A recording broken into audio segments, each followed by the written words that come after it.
अभय दुबे जी, सवाल यहाँ पर यह है कि राहुल गांधी की गलती तो मान चुके हैं। आपको पता है आपकी पार्टी जो है अभी आईसीयू के अंदर है।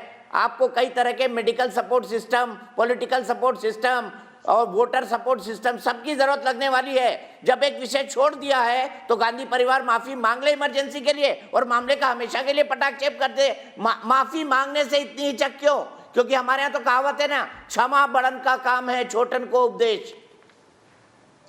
दीपक चौरसिया, छोटन का उत्पाद संशोधित में थोड़ा सा संशोधित कर देता हूं।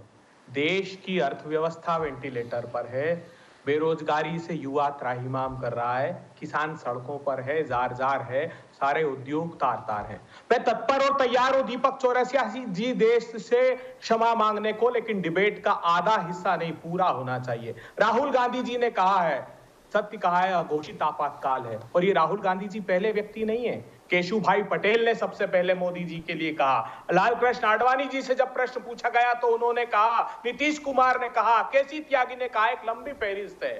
सर्वोच्च अदालत के न्यायाधीश आजाद भारत के इतिहास में पहली बार सड़कों पर आए और उन्होंने कहा कि देश के प्रजातंत्र को बचा लीजिए, इस सरकार से खतरा है। प्रधानमंत्री जी, आप क्षमा मांगते हैं तो मैं 10 बार तत्पर और तैयार हूं। प्रधानमंत्री जी, आपने रातों रात देश की अर्थव्यवस्था को नष्ट भ्रष्ट कर दिया नोटबंदी का निर्णय लेकर। मैं आप उसके लिए अगर क्षमा मांगने को तैयार और तत्पर हैं तो मैं 10 बार क्षमा मांगने को तैयार हूं। प्रधानमंत्री जी, काली रात के अंधियारे में जब महामारी की विभीषिका में देश था, तब किसानों के खिलाफ एक के बाद एक 3 काले कानून लाए और सर्वोच्च अदालत में झूठा शपथ पत्र दे दिया कि हमने उनसे चर्चा करके ये कानून लाए। जबकि सूचना के अधिकार में 11 और 15 दिसंबर को आपने कहा कि हमारी किसी से चर्चा नहीं हुई।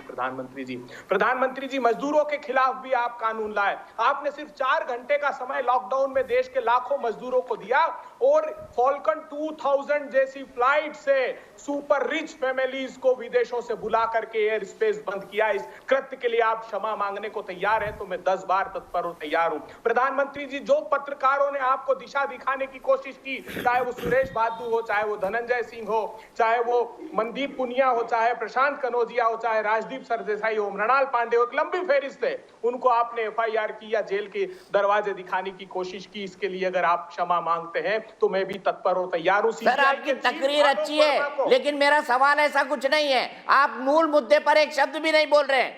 आप मूल मुद्दे पर एक शब्द भी नहीं बोल रहे हैं। ऐसे कई सारे उदाहरण जो कांग्रेस पार्टी ने किए हो, अभय दुबे जी, मैं गिनवा सकता हूं आपको।